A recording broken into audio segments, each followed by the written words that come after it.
Hi everyone, welcome back to another tutorial from Crazy Gamer.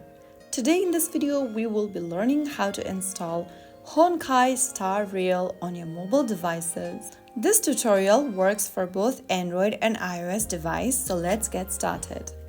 First of all, if you're using Android, open up your Google Play Store. If you're using iOS, open up your App Store. Also make sure that your device is connected to a stable internet connection. Now go to the search bar and type in Honkai Star Rail.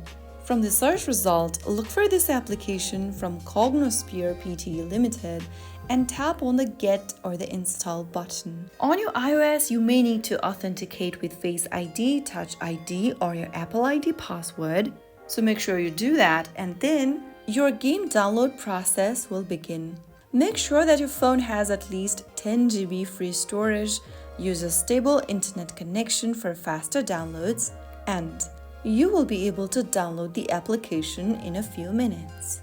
Once the app installs, you will be all set to explore the universe of Honkai Star Rail on your mobile device.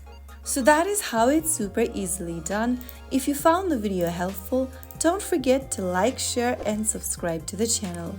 I will be back again in the next video. Thank you for watching.